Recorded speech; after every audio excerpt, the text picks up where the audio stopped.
conheço o Hélio há 23 anos, nós entramos juntos na refinaria, no mesmo concurso. O pessoal se juntava para jogar bola, para trocar ideia, para tomar cerveja. Eu fiquei surpreso, sabe, triste a princípio, porque a gente não tinha nenhuma formação do que seria isso. Eu não sabia, realmente não sabia nada sobre hepatite C. Por ser uma doença nova e por ter sido descoberta há tão pouco tempo, muita gente se infectou e hoje a gente tem um número de pessoas portadoras de hepatite C que é quase 7 vezes maior que o número de portadores do HIV. Meu nome é Hélio da Silva Torres, tenho 45 anos.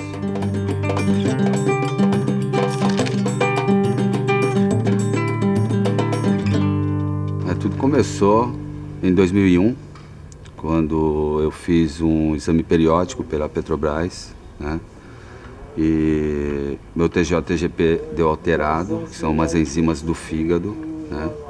Que isso pode ocorrer devido até a uma cerveja ou algum tipo de comida que você ingeriu e ele te dá uma alteração. O problema de se descobrir hepatite C e não se tratar de imediato, e quando eu falo não se tratar, não necessariamente de tomar um remédio, pode ser não se tratar, não se cuidar, é porque a doença pode progredir. Ela é traiçoeira porque ela é uma doença silenciosa, entende? Então não tem sintomas.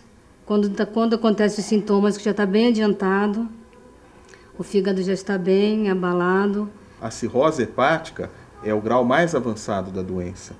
E às vezes essa pessoa já está com cirrose hepática há 5, 10, 15 anos. A gente perdeu um amigo com hepatite C, o Elivelto. Mas ele descobriu no hospital que estava com hepatite C. E quando descobriu já era meio tarde.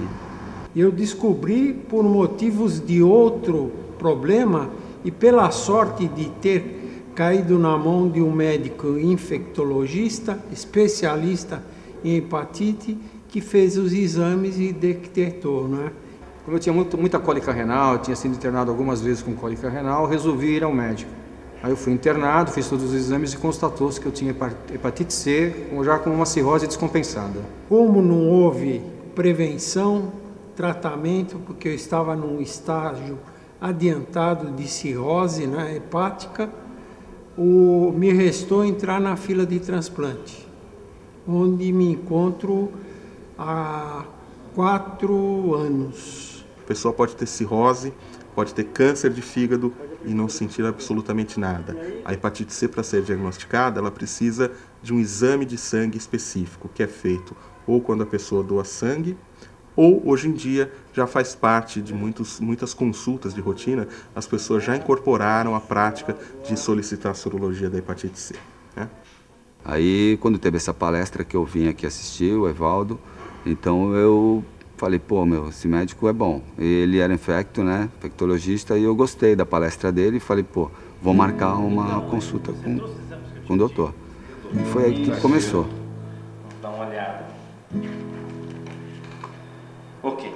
Hélio, pelo que eu estou vendo aqui, você tem 80% de chance de cura. E aí, vamos encarar o tratamento?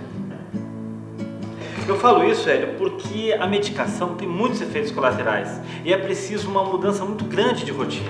Me senti mal. Pô, saber que ter que entrar em remédio e ter que parar com a tua rotina foi difícil, foi difícil. Foi aí que eu acho que começou a cair a ficha mesmo. Já começou, a cabeça já não começou a bater legal, né? Porque ninguém quer ficar doente, né, meu? A gente quer ter saúde para sempre, né? A gente não está preparado para esse tipo de coisa. Conheço muita gente que tem hepatite, mas não quer fazer o tratamento, porque a vida social tem que parar. Não vai poder beber, não pode mais para balada, tem que tomar os remédios. Isso para eles, prefere deixar e fazer que ninguém sabe, ele prefere esconder. Primeira coisa, bebida alcoólica é completamente proibida.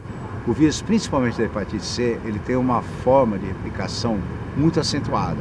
A partir do momento que ele ingere a bebida alcoólica, essa carga, ela gera uma replicação muito grande.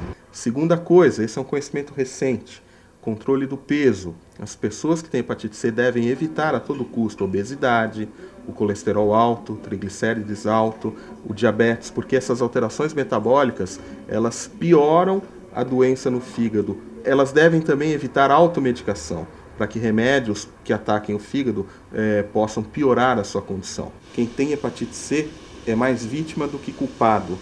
A doença é transmitida por sangue contaminado e muitas vezes esse sangue está inaparente, numa coisa tão inocente quanto ir no barbeiro ou ir num dentista que foi descuidado com seu material. Hepatite C não se pega beijando, abraçando, comendo no mesmo prato, usando o mesmo copo. Eu nunca fui promíscuo, nunca usei drogas, nunca usei seringas injetáveis, nunca fiz tatuagem, então não faço parte, em hipótese alguma, de grupo de risco. Mas sou portador de hepatite C. Como peguei essa hepatite? O vírus sobrevive na tinta da tatuagem, então não adianta trocar agulha se está molhando na mesma tinta. É a tinta que injetada subcutaneamente, como é o caso, vai penetrar na corrente sanguínea e o vírus vai se multiplicar, né? Piercing, o outro. Quando a gente fala que é uma doença transmitida por sangue, as pessoas se assustam e falam, mas eu nunca tomei transfusão de sangue.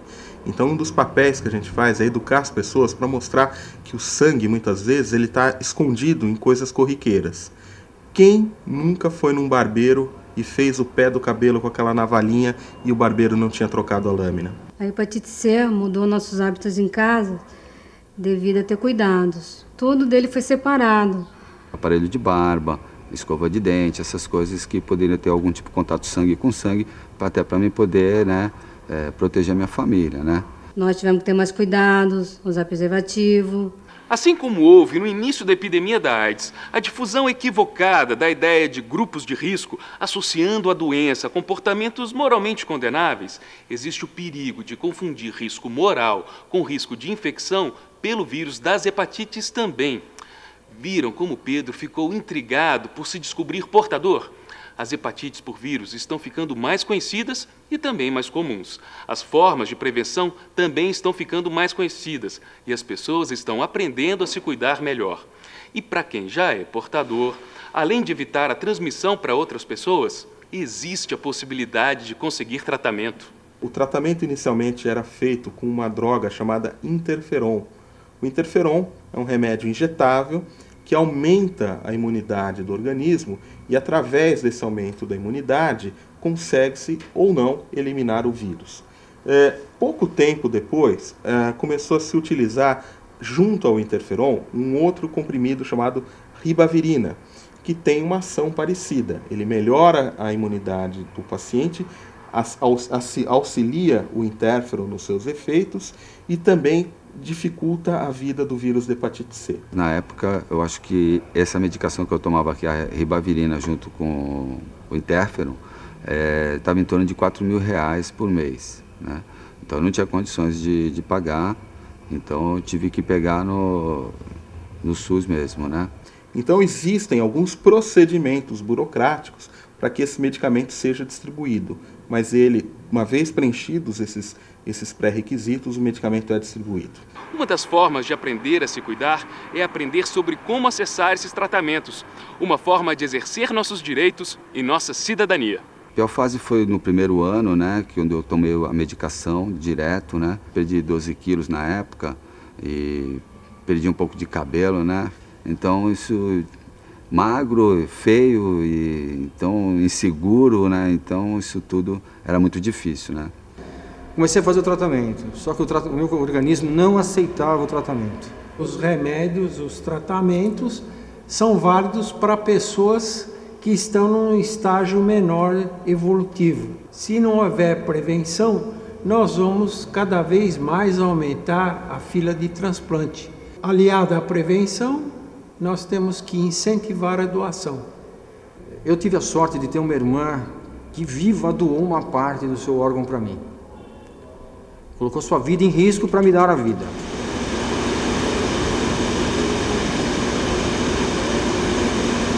Na Petrobras eu trabalho como técnico de operação, né? Então eu trabalho na área, né? Então é calor, produtos químicos, né? Ruído, né? Às vezes você tem que subir em alguma torre, fazer algum trabalho em altura. Isso não me dava segurança, né? E aí, como é que está o tratamento, cara? Pô, Moreno, esse tratamento é barra. Dá uma canseira quando a gente toma o remédio. Nada, tu que é preguiçoso, cara. Não, Moreno, é verdade. dá uma soneira. Às vezes eu acabo de tomar um remédio, daí 2 ou 3 horas já me dá vontade de dormir de novo. Se eu ver um sofá, eu encosto. E se vacilar, eu durmo.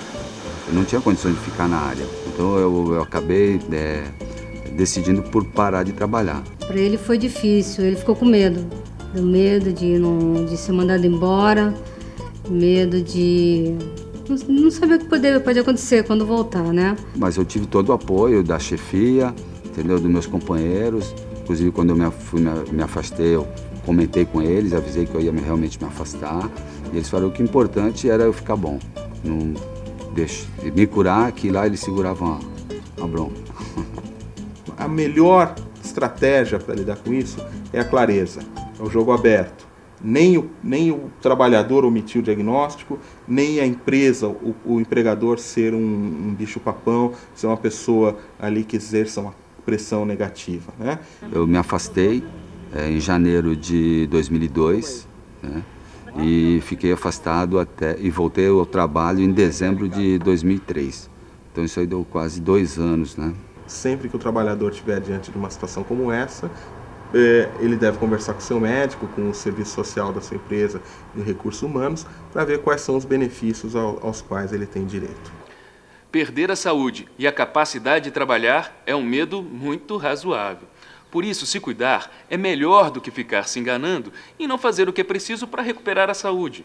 Uma das formas de conseguir ajuda para conquistar os tratamentos, que é nosso direito, é se juntar em associações como organizações não governamentais.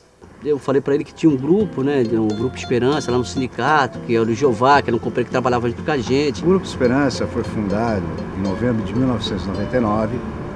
Eu lembro até hoje 17 pessoas, né, pacientes do mesmo médico, que por mais orientação médica que tivesse, queria partilhar seus problemas entre si, né? A importância de você ser voluntário de um grupo como esse, né?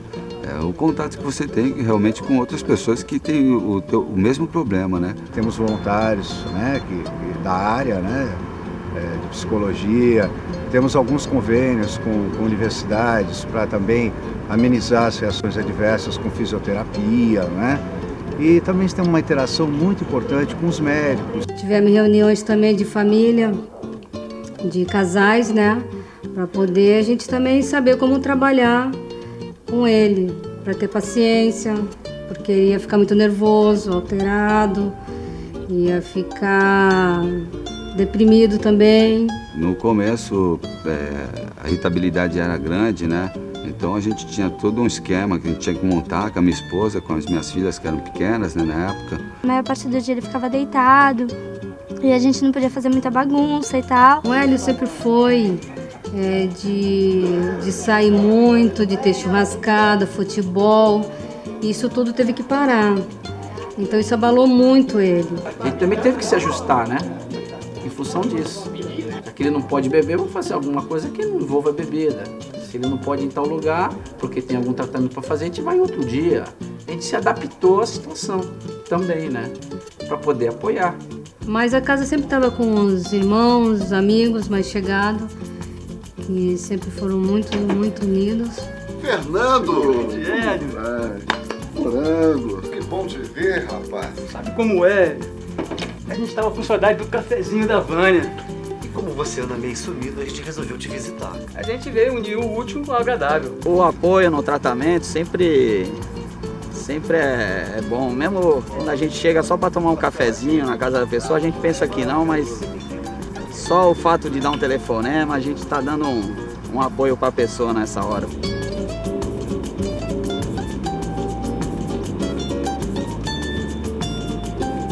A primeira vez que eu peguei um exame negativo foi festa total, né? Só a festa, só não teve bebida, né? Porque tinha que continuar o tratamento. Deu tudo certo, porque pegou bem no comecinho. Por isso que é importante a gente tá ciente de tudo que está acontecendo e se alguma vez algum médico falar de alguma doença para você, procure rapidinho cuidar disso. Ele se cuida mais, bebidas assim, mais assim mesmo, fim de semana, mas é cerveja que ele toma, sempre fazendo os exames, porque tem casos também da hepatite C, que tem gente que faz tratamento, depois de 1 ano volta. Nas mãos de um bom profissional, no ambiente familiar seguro e com a compreensão do ambiente de trabalho, a maioria das pessoas consegue tratar a hepatite C, consegue sucesso do seu tratamento sem que isso se torne um tormento na sua vida. Cara, eu fiquei tão feliz que eu acho que não sei nem quantas festas rolaram, cara. Acho que rolaram muitas festas, cara. E inclusive eu acho que ainda não parou, tô comemorando até hoje. Fazem 5 anos que eu tô negativado, tá acreditando que eu ainda comemoro? É incrível isso.